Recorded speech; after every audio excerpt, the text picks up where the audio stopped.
Hey, what's up? It's Phoenix, and this is my discussion of The Chocolate War by Robert Cormier.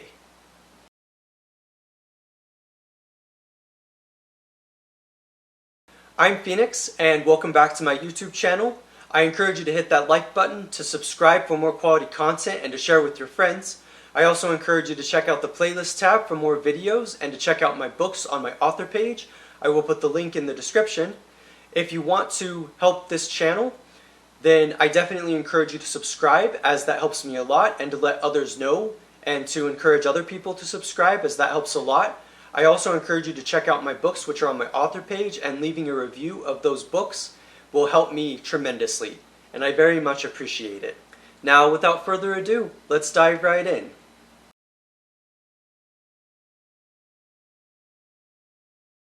So I recently read a book called The Chocolate War, and this is by Robert Cormier. I know that Robert Cormier, like Jerry Spinelli, writes for young adults, and he writes for teenage kids, whether in middle school or high school, and as well as young adults, so people in their 20s. And I would say that the great thing about young adult writing is that it really is for any reader. Granted, it may be more appealing to certain readers, to certain younger readers, but there's definitely a lot of value in these kinds of books. And so I was very excited to read this book. Now, there's a lot that could be said. I'm going to provide a brief overview of the book, so that way you can have context, and just so you're aware, there will be spoilers. So just be aware. Now, The Chocolate War follows the perspective of Jerry, who is a kid in a Catholic school. And it's very interesting following Jerry's life, because you can tell that he has a tormented relationship with his father, where his father is doing his best to take care of his son, but his father also isn't aware of all of the things that Jerry is going through and the support that Jerry needs, even though his father tries. So both of the characters are very sympathetic in that way. And the thing that's interesting is that, and I would describe tragic, is that Jerry is trying to find his way in the world. Recently his mother died, and died from cancer, and so that was very heartbreaking. But Jerry is trying to nonetheless make his way through the school, and so that is what the story is about. But the crux of the story follows the Vigils, who are very manipulative and bullying and cruel to a lot of the people in the school, who blackmail them and treat them disrespectfully and insult them and even beat them up at times. And the Vigil is basically a monolithic group that runs the school, and that basically creates a climate of terror. So Jerry is told that he is supposed to not sell chocolates, and so he does that.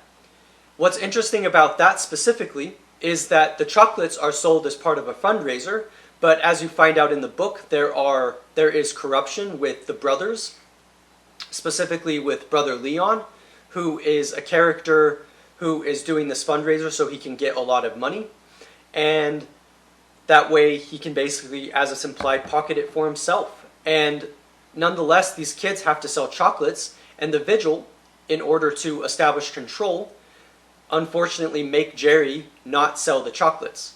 But here's what's interesting. Jerry decides that he's not going to sell the chocolates throughout the entire book. And he does this because he basically wants to stand up for himself, and he wants to do something that allows him to establish his independence. He basically is not going to do what he's been told. But he's defying the Vigils, who are a corrupt group and a monolithic group who very much want to establish control and a culture of fear in the school. And it's very interesting that it's taking place in a religious school, where there might be more virtues involved, such as kindness, compassion, love, care, and a variety of different religious virtues, but those aren't part of this narrative. And it's very interesting to see that it's very easy for there to be hypocrisy. And so this plot line that I'm describing is the heart of the book, where basically Jerry decides that he's going to take a stand, and he's not going to sell chocolates because he wants to be able to establish his independence. And people don't like him, and unfortunately the book ends in violence, where Jerry is beaten up very cruelly, to the point to where they have to call an ambulance and he has to be in the hospital. And Archie, who is a character who has been part of the vigils and who has been orchestrating all of this, is part of the reason why there has been all of this violence towards other people such as Jerry. And it is very tragic to see.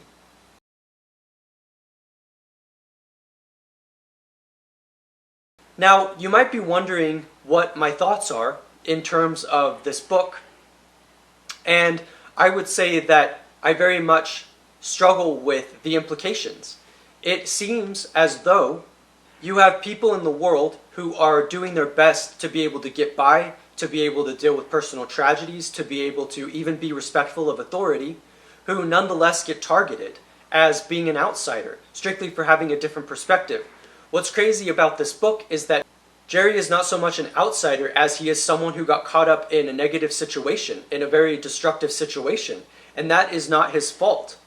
But the way that I understand this book, it is very much describing how people can become outsiders without meaning to, where they can be pushed to the margins and where they can be basically brutalized. And in talking about this book with others and thinking about the book, it seems as though there is an analogy to be made of Jerry and people in the world as being bulldozed over, being silenced, being cut out of society, which is basically what happens to Jerry. And that is really intense to keep in mind. That is basically how people are sometimes treated. And it is very cruel. My personal thought on this is that I definitely think that people are bulldozed in life. Anyone who manages to try to do something for themselves or to do something that they feel is right, or even just try to get by and to live in the world, are punished by the status quo. They're punished by hypocritical actors and people. They're punished by people that don't respect these people, such as Jerry, who are just doing their best. And what's crazy to think about is that Jerry is just a kid. He's just a teenager. Like, there's no reason why he needed to get beaten up so horribly. There's no reason why he needed to be manipulated and brutalized by the vigils. There's no reason why he needed to be rejected by his peers. But that's exactly what happens. And so the dilemma here is, how do you find a point of working outside of a system without being bulldozed, without being destroyed? And what's really fascinating about this book is that it doesn't really provide an answer. There's no easy answer to this. If people exist outside of a system, there is definitely a very huge way in which those people are not appreciated, in which they can basically be tormented and be brought to a lot of suffering. And this is really unfortunate. Basically, the book ends with ambiguity. You don't know if Jerry is okay. You assume that he's not. You hope that he definitely recovers.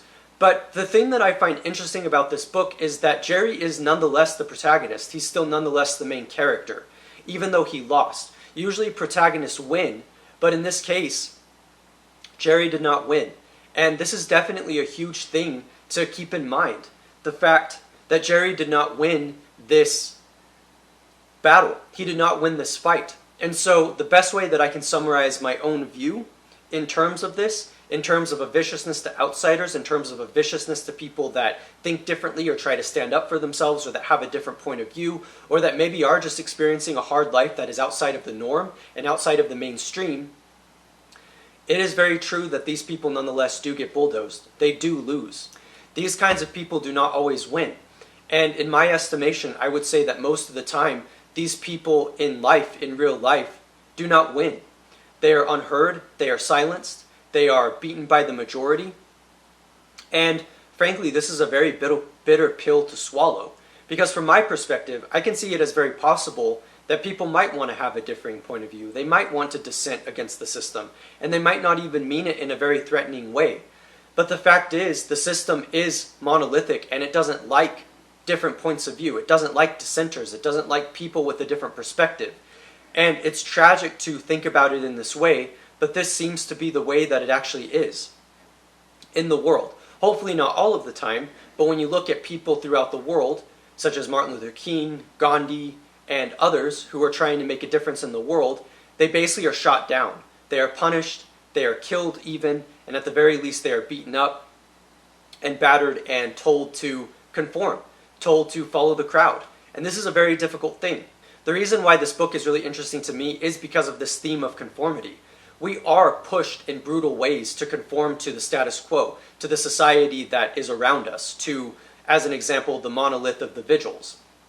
We're definitely pushed in that way into being that kind of person who conforms and does what they're told. And they sell the chocolates because that's what they were told to do, regardless of what the higher-ups want with the money and regardless of the corruption going on. And so part of what I get from my personality and from reading this book and from empathizing with the themes and really attaching to them, I feel as though in my case that is something that I have to accept. For someone who is trying to come to a pure perspective on the world, for someone who is trying to come to a pure point of view in the sense that it is uninfluenced by the things that are outside of my control,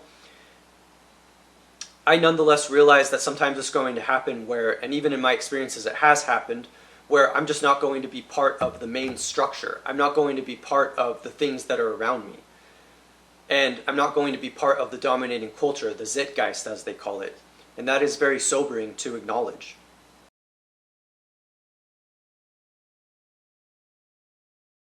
I'm Phoenix, and I hope that you enjoyed this talk on this book. I definitely encourage you to read it. It is a short read, and I definitely think that you will enjoy it.